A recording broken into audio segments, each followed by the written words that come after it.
Welcome, welcome. This is another edition of the Dad Podcast, and this is another special one because I'm bringing family on. And don't let those colors behind you fool you, man. This is not a Syracuse salute. This is a salute to the person I have on, man. I'm PC through and through, but I had to throw those up there for her. This person right here, man, I'll let you tell the story in a little bit, but in my eyes, she's just a Renaissance woman. She's a trick of all trades, and she's what these young females eat, man. And I coach a lot of girls right now, and a lot of them, they're seeing their role models as athletes or they're seeing them as TikTok stars. And there's going to be a time when that technology runs out or that basketball gets taken away from you. Then what do you do? And this person right here shows you what you do. She's straight out of Providence, straight out of classical, another classical alum, right? Classical Purple's putting out some great people. I hate to say it. LaSalle, we got to step our game up. But I mean, she's family, and I'm so proud of her, and I'm proud to call her a cousin, and I'm proud to call her family. And so, Mikela, welcome. Thanks for coming on. Thank you. Oh, what a great intro. Thank you for having me. Definitely. But first and foremost, I know we talked a little bit beforehand, but COVID's been a crazy year. Like, how have you been staying sane with everything?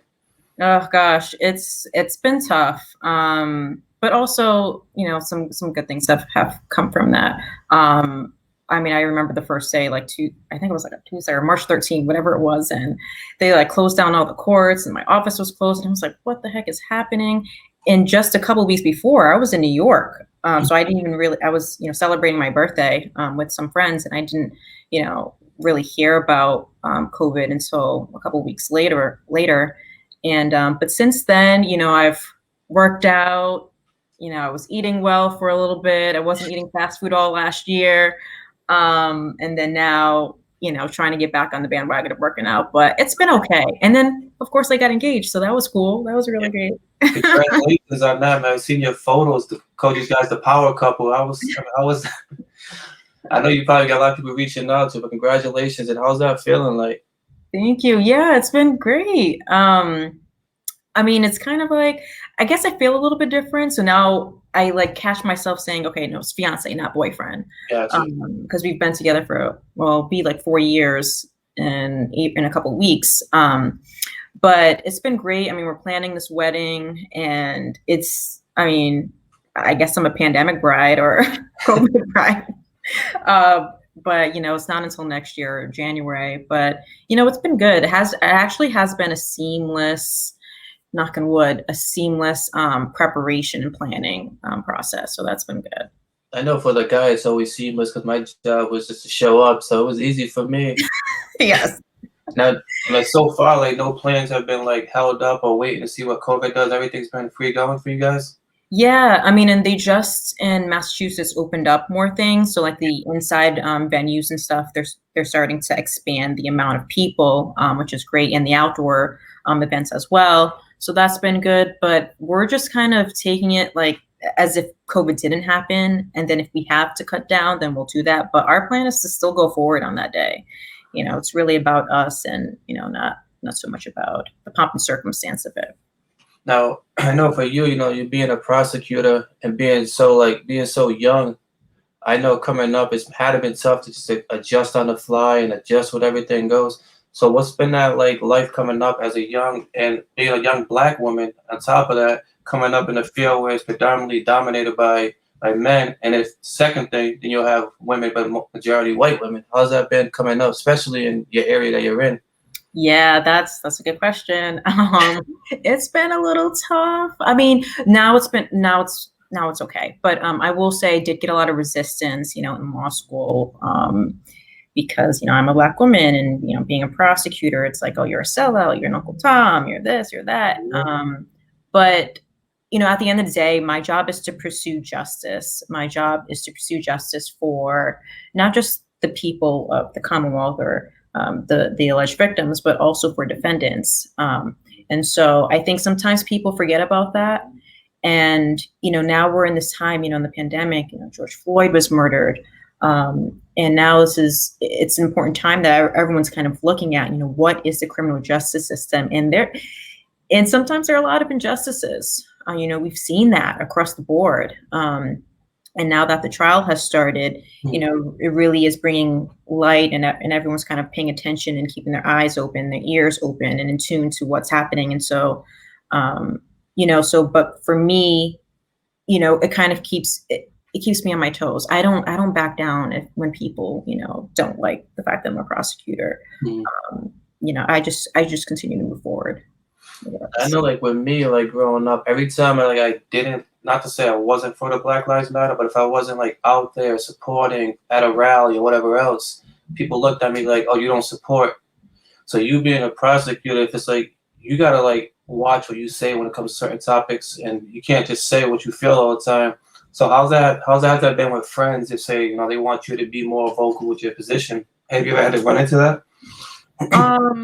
Yeah, I try to keep my position, not necessarily mom's the word, because these are important topics. And I understand that I'm an extension of law enforcement as well. I work with officers all the time. And most of them are actually really great people. People make mistakes too. And then there are some really not great officers too. And it's not necessarily mom's the word for me, because I still am pretty vocal on some of my social or Instagram, I guess. I'm not really as vocal on Facebook, because I'm just not on Facebook that often. But my close friends and my family, pretty much know where I stand on these topics. And this is an enlightening time for our country, for the universe, maybe even, but definitely for our country. And we all need to be paying attention. I think the other thing too is like even like I'm not sure if you follow with the Deshaun Watson case that's going on now. he's a uh, he's a quarterback out of the Texans. Oh, was he the one that was there was accusations of sexual assault? Sexual assault at the massage parlors there. So now it's up to like 18 different women. And on social media, everyone wants to play like they're a lawyer. Everyone wants to bring up that they know everything. Yeah. So how many times do you have people coming to you for like legal advice? Yes, quite a bit, and for like all areas of the legal realm. I mean, like housing, civil law, and I'm just like, I don't practice any of those, and I can't dish legal advice generally, actually. Yeah. So I get that a good amount of time, and yes. I can't blame them. I mean, some people, it is what it is. It's the nature of the business. And it's funny because like with Crystal working at corporate law, I had someone reach out to me because they got arrested for something small with marijuana. And I said, "Oh, can you have your wife give me a lawyer?" I'm like, "It's totally different." They go, "But they're a lawyer." And I'm like, "No, there's just so many different." And I think not only just the common knowledge, but people just watch so many TV shows. And like, "Oh, well, so-and-so did this, so-and-so did that." And like, my girl's always this one here. My girl, Megan. That's my girl right there. I know you've probably watched a show or two. Who'd you grow up watching to get you into the field? Honestly, I was a huge, and still am, a big Law and Order SVU fan. Okay. I mean, those obviously they're not really so much focused on the court system as they're really focused about the storyline and what's gripping the tabloids. But I think there are some shows that definitely frustrate me, but still have become like guilty pleasures, like How to Get Away with Murder. That show definitely frustrated me. Like 90% of like what happens, like that's not a thing. But it's still kind of fun to watch. Just like if you were a doctor, I mean, I watch Grey's Anatomy. That's like that show. And I'm sure like doctors are like, that's not a thing. Like, no. And I do that like sometimes like Crystal would hate watching football games with me. Because as a coach, I watch them and I was like, it should be in a 4-3. It should be drop the safety. They should do this. So you find yourself correcting them on the shows? Yes, yeah. So sometimes I'll have to like step back and not watch it because it becomes too much. Or if I'm like, especially if I'm watching with my fiance, Brandon, he does corporate law. Okay. So he does what Crystal is doing in her office. But our areas are so different, and he's never in the courtroom. He just all transactional. But like I'm in the courtroom, almost every day, or pre-pandemic almost every day. So I'm like, whenever I see anything happen in a courtroom on TV, I'm just like, that's not a thing. Why aren't you objecting? Why are you sustaining that, judge? Like, why is this happening? I'm like very critical. So sometimes I have to step back. And I know like just a little about your education background. You went over here. And that hurt. That hurt. that wouldn't hurt. You're supposed to be. I mean, you came from Friartown and you went up north. What was that experience like? Oh, yeah. So I actually didn't apply to any Rhode Island schools. I only applied to schools out of state because I wanted to get out of Rhode Island. And then I learned to really appreciate and miss Rhode Island, miss Providence. But being in Syracuse is cold. I mean, it is cold as heck. And there's a lot of snow. Um, and I will say, though, on a more serious note, it is my experience at least, it seemed pretty segregated, self-segregated. Mhm. And I actually had gotten a recommendation from my math teacher in high school at the time, and she told me that she recommended or did a recommendation for a former student of hers who is white actually, who said that he left because it was too segregated, and this is coming from a white man. And so it didn't register to me when she told me that when she was writing my recommendation until I actually got there, and I'm like, wow, everyone just kind of stays in their pockets and like no one mixes. I mean, I ended up being on the rowing team, so I was around different women. But, Yeah, yeah, yeah. you came ready. Oh, yeah. But real quick before you finish that topic, honestly, I mean, I'm a diehard sports fan. I'm gonna sound naive, but I didn't know what rowing was when I heard you was on the team. I didn't even know what rowing. I'm like, I know you were athletic. I know you played softball. I was like, rowing. What is? I had to like literally look up what was rowing at the time, but I know, man. You know what? I actually didn't know about it until I want to say like my spring semester in senior year high school, where I had a good friend of mine who told me that her good friend is going to Syracuse on a full ride and she's on the rowing team. And she was like, "Oh, you should be a coxswain. You're loud. You're small." And I was like, "Excuse me? Is that supposed to be a compliment?" But lo and behold, I just like tried out, walked on, and 4 years later, you know, there I was. and like so now did you go with that? Is that what you? That's what you graduated from, correct? Yeah, yeah. And what was that feeling like of walking off the stage as a college graduate? Yeah, it's amazing. I mean, figuratively, I walked because actually on the day of my graduation, I had a meet. Oh, We had a rowing competition. I think it was Big East actually when we were in the Big East at the time. yeah, left us, you traitors. Yeah, we did. I know, right? I still feel a little bitter about that. Oh, I can't support you guys for that reason. These guys, I mean, UConn came back, so you guys might come back. Right. That's true. But it was a wonderful feeling to be able to have a diploma, and I graduated with the bachelor's in political science and Spanish, and like I don't, as far as like my academic path, I don't have any regrets because it led me to where I am today. Um, and it's an amazing feeling, because my dad, he didn't go to college. Not many people in our family, went to college. The older generation. My mom, she ended up going to college when I was in high school, getting her bachelor's in nursing. And so, my two sisters, they had already, set the stage for me and whatnot. So it's a wonderful feeling though to have that diploma. And what did the teachers here mean to you? What are the what? The teachers from classical, what do they mean to you? Yeah, I had some really great teachers. And they, I think, prepared me a lot for college. In my class, actually, and I was just talking about this with one of my best friends not too long ago, like we're a really close class, like class of 2007. And like some of them are still like my closest friends today. And, I can remember us, I still remember my math teacher, like I said, who did my recommendation. I would, sometimes skip class, one class and just go into her, if I was like upset or whatever, or I just needed a break and if I was anxious, whatever, just go into her office and just kind of like unwind and talk to her. Or my theater teacher, may she rest in peace, who was also another, a person whom I looked up to, who was very open to, me, whether or not it was like, it was cathartic for me, like to be able to talk to them.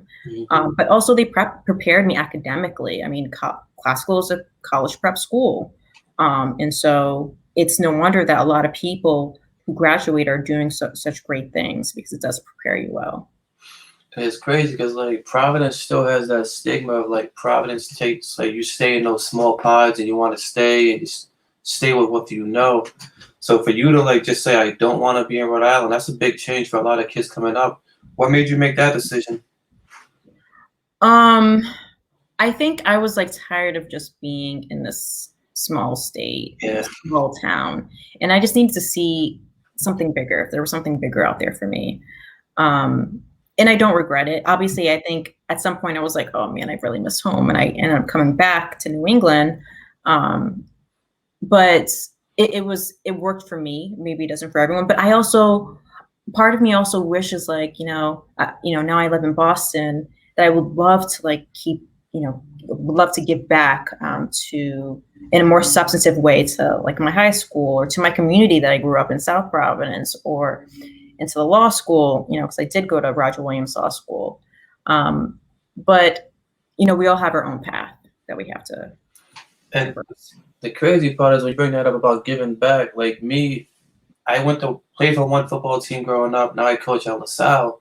And it's like you have to pick and choose what you give back to, because like you have so many areas you can give back to, and you have so many people reaching out. And if you publicly say who you gave to, now you're going to hear, why didn't you give to here? Why did you give to there? So it's so tough to be local and still giving back to people. Right. And then not feel like you're not giving back.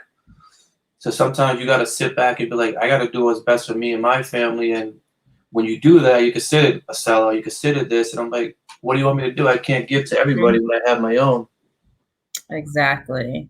And I think also for me, like people think that, as a prosecutor, I make all this money. As an attorney, I don't.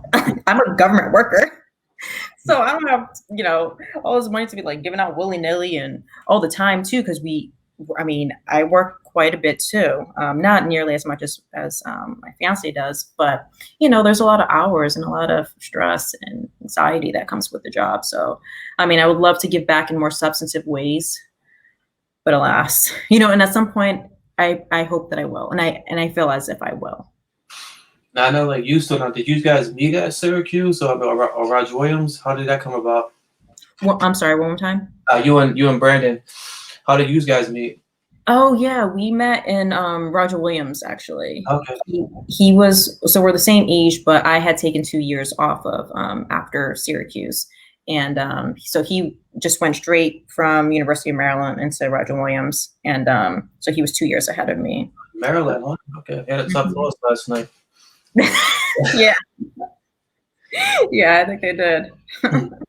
Another reason why I say, you're the trick of all trades and the Renaissance woman. I was looking forward to seeing you on this show, but a lot of people don't know about that skill you have there. But that's true. That's true. A lot of people don't know about you. You could get down when it came to where that passion and that come from. I know your dad can't dance, so I know they come from him. That's a fact. That's true. That's real. It probably came from like great grandparents. But that actually came about in my sophomore year in college, where I was kind of like oddly enough, similar to the rowing story, where I was actually working at an information desk, and one of my friends at the time came up to me and she was like, Mikela, you look like you can dance. You can dance? And I was just like, no, I don't dance. I've never danced in my life. She was like, but you should try out for our crew, Calabash Dance Troupe. And I was like, what they do?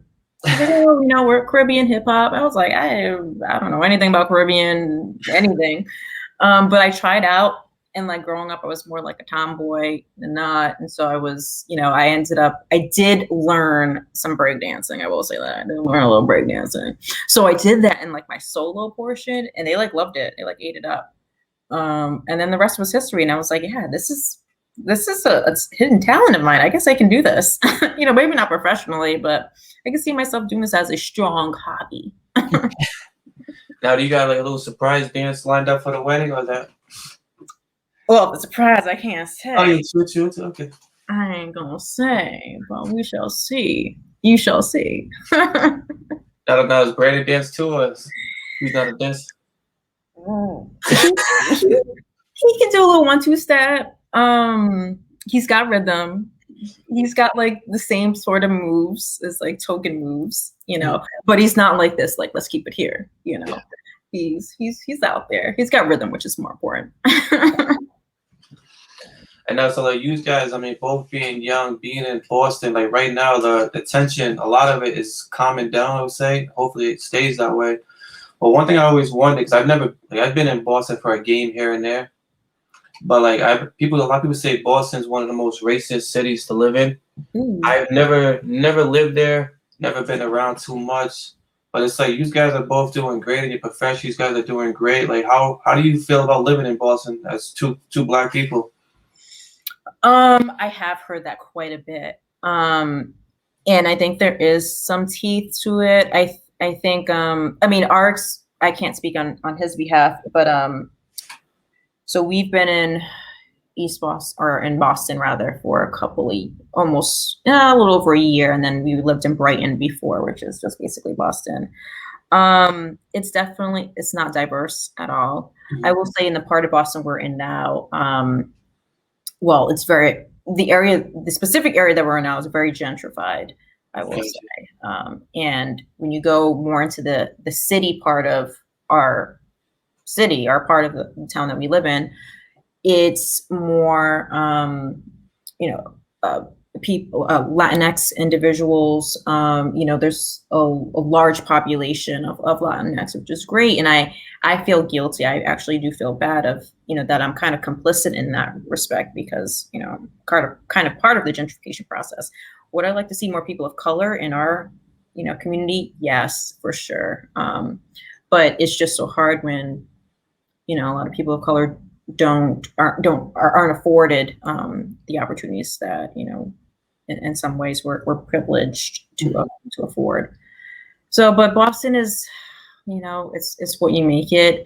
We at some point would love to move down to Maryland, to DC. There's just more diversity. I mean, not just Black, not just white. It's just just diversity because there are a lot of transplants too. Yeah. And he just wants to go back home as well. So at some point, whenever that may be, we'll go down there. One thing I love about like Bud's being at the age and the mindset that he's in. I remember one time somebody asked him like, "Are you the only black kid in your class?" And he's like, "I'm not black, I'm peach." And I'm like, at that age, it's just so free minded and they're just so young and spirit, like just their spirits just run. And I know like you being in your field, it's gotta be so hard sometimes to just stay positive, stay smiling, especially with the dynamic we're going on. So Yeah. where do you find that energy just to keep on going on with times getting tough right now? Yeah, I mean, I kind of have like a sassiness to me, a little fiery to me. And so like I've experienced from other attorneys like microaggressions. I can recall the first day I was in my office, an attorney, a middle-aged white attorney, told me that she was down with the brown and began talking about my faux locks that I had as if she knew, and had the knowledge, and how her significant other, goes down to Haiti and teaches, students down there. And I was like, this was within the hour I first started.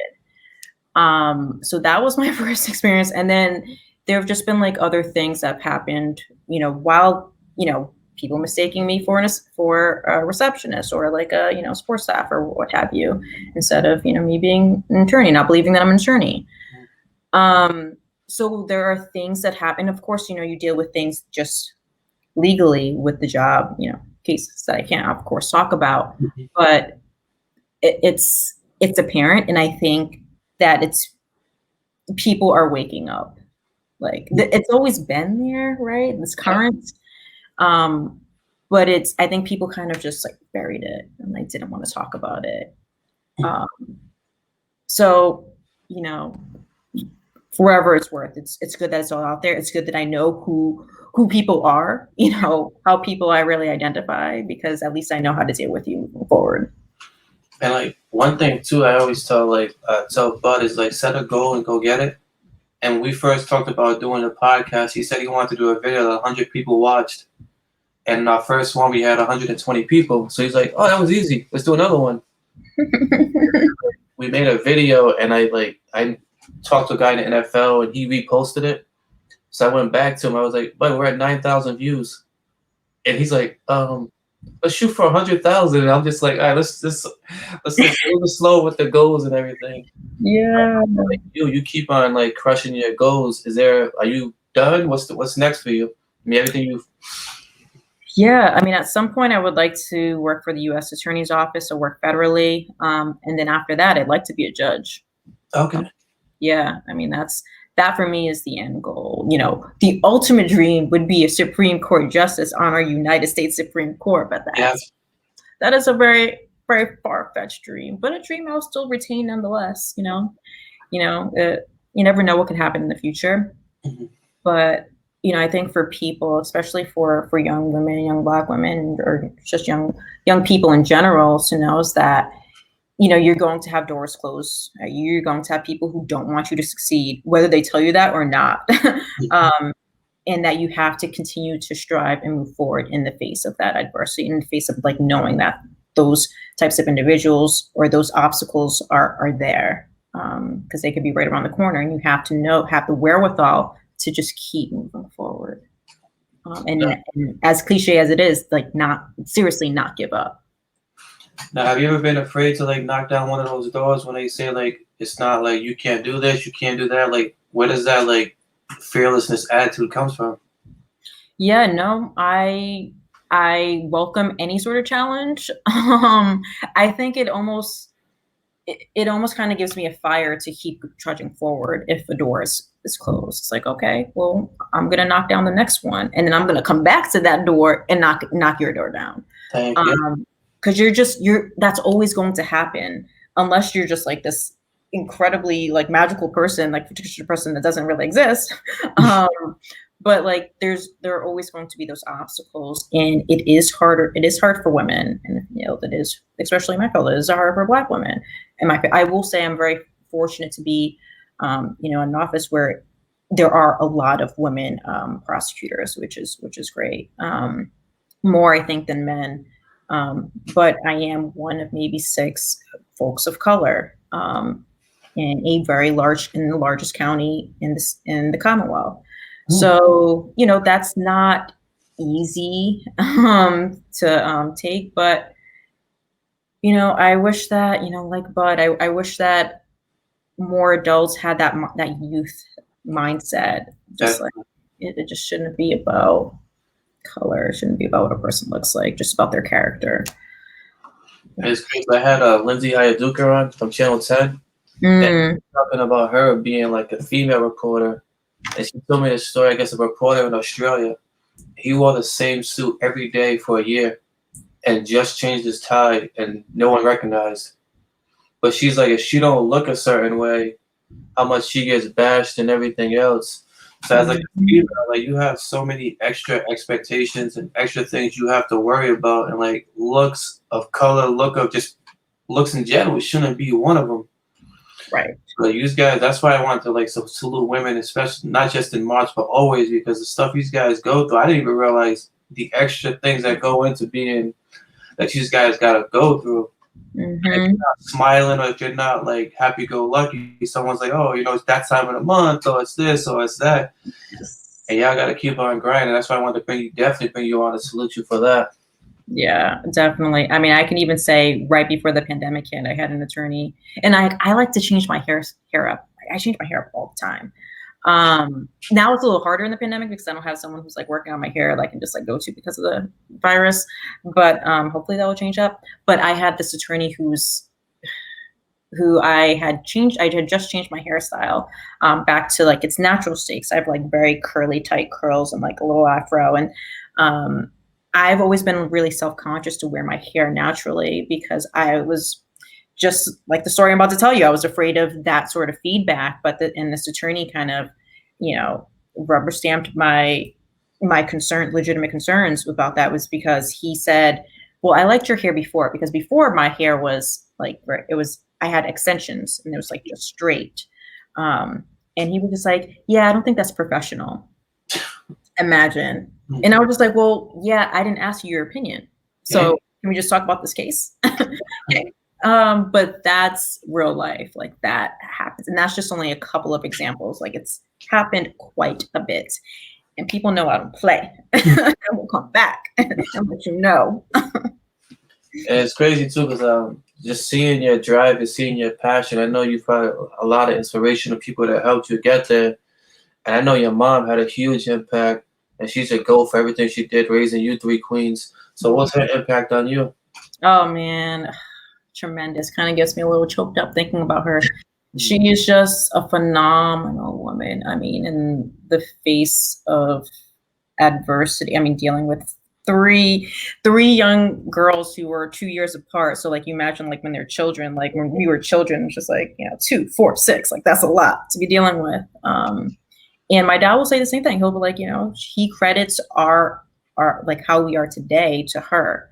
He said that to me time and time again, because she just like stood through it all. We went through quite a bit, but and just for her to get her bachelor's when we were in high school was such a proud moment. And she's still, and then becoming like a supervisor and when she was working at Miriam Hospital and all those others, like she's just like phenomenal and like one of the sweetest, most humble individuals you could ever meet. So. Mm-hmm. And I know like now, like I know she's watching you now and she's proud of you. And you got a huge support system from us at any time. And like one thing too is just like seeing your growth and seeing how you're going. It's like the sky's the limit for you. But outside of family, do you have a support system that you turn to? Yeah, I mean, well, obviously my fiance's become my support system, but I can't say him enough, honestly, because, and some people and many people know this, like, when I was in law school, I had a boyfriend I was with that died, unfortunately, suddenly. And, it was my first semester during my first final exam period, and that was exceptionally tough to deal with. And he really just stepped up as a friend. And then I became really close with my late boyfriend's mom, who's also been had a really big impact in my life in the last 7 and almost a half years. And, so those two individuals and like my closest friends as well, my family, like you and Crystal, like, even like with my, immediate family, especially now in the pandemic, we may not speak all that often, but I remember instances, I remember the impact that in the relationships that we have and how important those are. And, I'd be remiss to say if I didn't credit that as well to who I am today. I still remember the time, you probably don't remember this, but we went bowling one time and the guy at the drive-thru was trying to he gave us free chicken. So I remember that. That Popeye's chicken came in handy that night. So I remember that actually very well. Always gotta thank you for that extra Popeye's chicken, but yeah. But I know, like with the pandemic's dying down, and we're getting a little bit more loose now. In all honesty, you excited for it? Are you nervous for it? What's your first reactions about getting back out there? I think I'm just trying to be more hopeful. I'm excited to just I want to be back to the new normal because I'm sure it's going to be people are still going to wear masks and that's totally fine. I mean, I think people really still needs to be vigilant now. I mean, you see things happening in Florida and Texas, Atlanta. I mean, it's just like people be vigilant. You can still, even if you're vaccinated, I think they're trying to figure out whether or not you can still, put the spread COVID to other individuals as well. So people have to be really cautious, but I'm excited still. I'm still hopeful because I'm getting cabin fever and I like traveling. Yeah, so I got my first vaccine. I get the next one next week. Oh, good. And it's still sad to see, like, Chris has been trying, like, every time she logs on, she gets halfway through, and then it says it's full. So she's been going crazy trying to get it. Me working at the school, I was able to get mine. Yeah. So I get the second one next week. Is it easier getting a vaccine over there, or? Yeah, probably not. Probably about the same. I actually have an appointment on Friday, which is great. So, like, me being part of the court system, we were in part of phase 2 because of the level of people that we deal with. But and the general public. But I know that in Massachusetts, starting April, I think the 16th or the 6th, I can't remember, they're opening up to almost like everyone, like 16 and over. Yeah, same thing here in Providence. Yeah. Oh, really? Okay, good. Yeah, and so Brandon, I think pre-registered or is about to pre-register or what have you. So, that would be good. Hopefully, because we need to catch up with that. I think, especially in Massachusetts, we weren't catching up with like the numbers of vaccinations and whatnot. We weren't catching up with the amount of people that are being reinfected or the new infections and stuff. And we just have to hopefully they'll get a lot better. Definitely. And also, I know, Cabin Fever, you guys talked about, is there anything special you guys have been doing that you don't think you normally be doing with the Cabin Fever? Any shows you catching up on? I just started watching again Grey's Anatomy because I actually stopped for a bit, and now I'm back on that wagon in like the last couple of seasons. But also kind of like the same shows that people watch, like the popular ones like Tiger King that came out. I was watching, Bridgerton now. You never watched it? No, I watched one episode and I couldn't get into it. It's a lot. Bridget was the other one. Like Chris, she watched it, and then the way she was talking about the guy, I didn't want to watch it because I wanted to punch the guy in the face. I mean, me and that guy don't get along. That's real, actually. That's a real sentiment that I've had watching the show. He is very frustrating to watch, but it's a good show. I've also got into, or my best friend got me into Korean dramas. Those are really good, actually, very, very good. And, you can get over you having to read the subtitles and stuff like that because it's actually very good content and very well done. Better than some American shows. But I'm probably watching the same shows. And then like my very, very guilty pleasure is watching Real Housewives. Anything. I was going to say Love and Hip Hop for a second. Oh, no, I can't watch Love and Hip Hop. I think it's just too much attacking each other, like physically. Like, I never watched none of those, but like the Love and Hip Hop, we'll watch those, and I just sit there like, why are we watching this? And next thing you know, it's 45 minutes into the episode, and then you're hooked on it, so you end up watching the end of it. Yeah, I mean, you kind of like, especially when I'm in court, and whether it's Zoom court or like physically in court, there's a lot of sad stuff that happen, and I need something kind of to step back and get away from. So, relying on my reality shows and, just mindless TV has been helpful for me in the pandemic.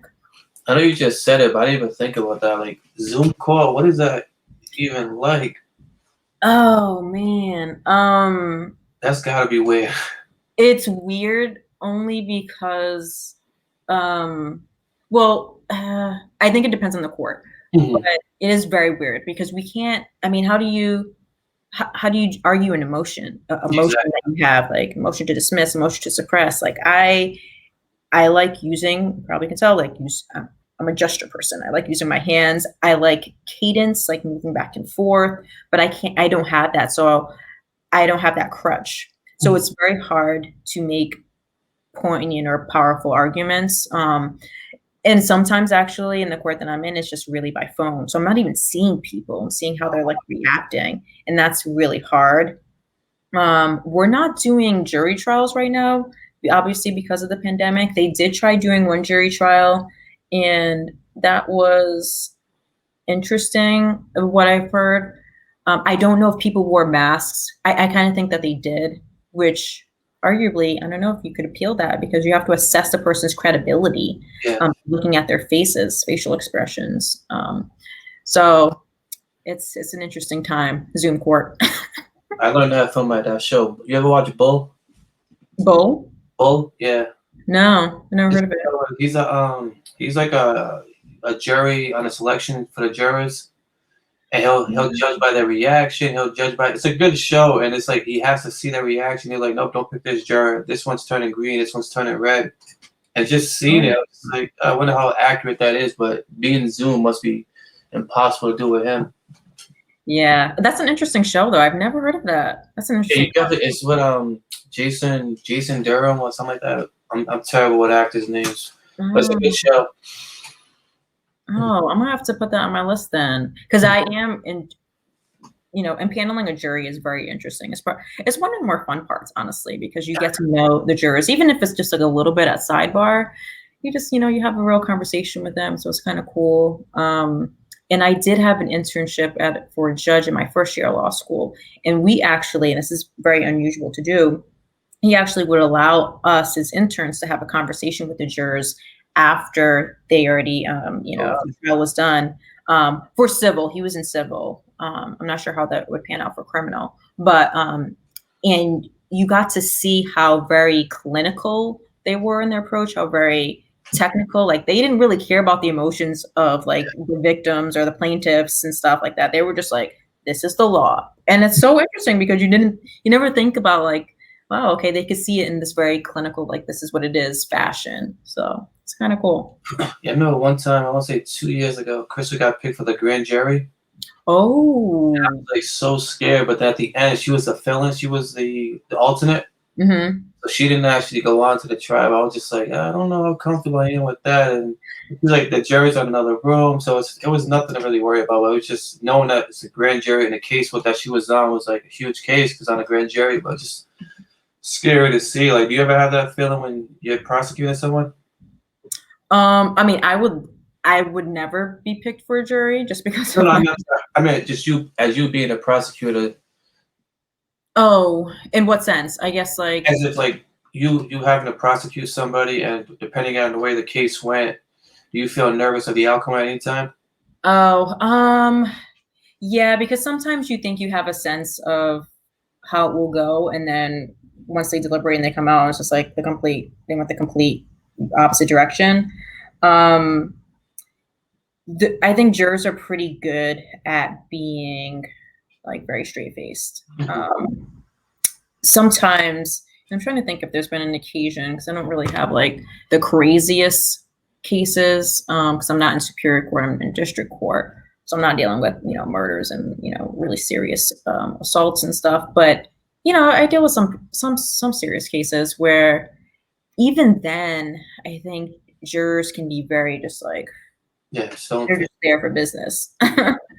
And it's interesting because when we take them at sidebar, you'd be surprised at how many they come up to sidebar and they're like very nervous. They're like, oh, we don't want to mess this up. Like they'll divulge every single thing in their life if they could. And it's just like, oh, nope, we're just asking you these particular questions. Can you be fair and impartial? Okay, if that will affect you, do you think that will still affect you in this case? Like things like that. But like, for the most part, they're pretty like straight faced, and sometimes I don't know where they're gonna go. Yeah. Awesome. So we're almost about to wrap up. So I got a couple rapid fire questions for you, some fun ones. Okay. The first thing that pops in your head, just shoot them out. This first one, I don't think anyone's ever gave me an actual rapid fire response to it, but let's see what you can do. It's inspired by Buddy. He's a big Fortnite guy. You jump out of an airplane. You gotta survive on a desert island. You and 5 people. Who you taking? Oh, okay. I'm taking my fiance, not just because my fiance, he's great.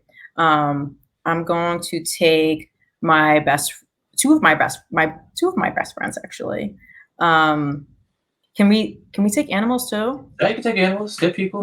Yeah, I'll take my little guy Reese's. That's because I love him. And my 5th one, I don't know. I guess it would have to be someone like really, oh gosh, I don't know. Maybe like The Rock, I don't know. He's like strong and probably the third person to say The Rock, man. You're like the third person to say The Rock. I'm being so sick of that guy. Everyone loves him. Really? Yeah. He's the only person I can think of that's like, super strong that would be able to we're on a desert island. And you're all done. You could come back and have any meal you want. What are you having? Ooh. Anything pasta related, ravioli is like my favorite, and probably like a side of a Philadelphia roll because I love sushi. From any certain place, or does it matter? No, it doesn't really matter. I love. There's like no bad. I mean, if I'm getting sushi, probably like legit from Tokyo. I did go to Tokyo, and sushi is like pretty good there. And then pasta, I guess something from this place I was in Venice. Okay. That was a really good one. Yeah. And then afterwards, your dream concert, any 4 artists you want. Any 4? 4, dead or alive. Oh man. Oh, Michael Jackson. I would love to see him. Probably. I've already seen Beyonce, but I'll see her again. Beyonce. Actually, also Janet Jackson. I hear she's really good in concert, and then Bruno Mars. Bruno Mars. Okay. Yeah. And if someone's playing, a movie's being played about your life, who's playing you? Oh, I've asked this question before and have been asked this. I think I think it would be a Kerry Washington. Okay. Yeah, I think She's so. she's doing pretty big things, and this kind of relates to something she's on now. But if you get to be an extra on any show, what is it going to be? Oh, probably something zombie related. Really? I love I love zombie movies, like shows, like anything zombie related would be great. And what is Kamala Harris's impact on you, or her reaction when she got sworn in? Yeah, that was pretty incredible. Especially she's a former prosecutor. Um, so I mean, that's phenomenal to have like the first African American woman, and Asian, obviously of Asian descent, being a vice president is phenomenal. Whether you agree with her politics or not, it's notable to recognize that in our country, finally in 2021, this has happened. 2020, this has happened. So it's a wonderful feeling, honestly, to see. And finally, like, you're from Providence, you came through classical high school, you went to Syracuse, and now you're a prosecutor in one of the biggest cities in Massachusetts. And you're sitting back, you breathe all that in, and a young girl goes and asks you for advice on how to get there. What do you tell her? Oh man, make sure you really want to be an attorney because it does require a lot of money or a lot of loans. No, but really, honestly, the biggest takeaway, and I've said this earlier, actually, biggest thing for me is like stay true to yourself, regardless of you're going to have those haters. You're going to have people who don't want you to win and be successful. And have a mentor, have someone who's going to like string you along, whether they're in that same, legal field or not. They can be in corporate law, they can be in something completely different, but just have someone who's going to have your back and support you all the way through. Because that has been really pivotal for me, really critical. You definitely have somebody in us, and we're supporting you, and we're proud of you. You keep on doing great things, and just keep doing sky. Everyone says the sky's the limit, but when you get to the sky, you sit there, enjoy it, watch the view because you're killing it right now. We're proud of you. Thank you. I appreciate it. And thank you for having me. This is such a phenomenal venue to be able to have, really cool people be able to talk about who they are and what they've contributed to their own community or society or the country, world, or what have you. And be able to show that to your son. It's crazy. Like yesterday, I don't know if you probably remember. You remember Vezi Parmesan from 106? Yes, I saw it.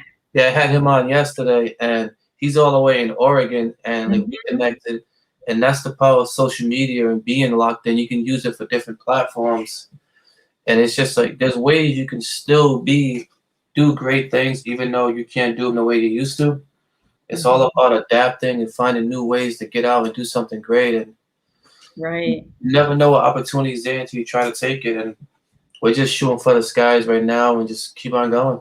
Yeah, that's phenomenal. That's amazing. And thank you for having me. Definitely. And again, stay safe, stay healthy, and can't wait to see you. Thank you. You too. All right, thank you. Thanks. Bye.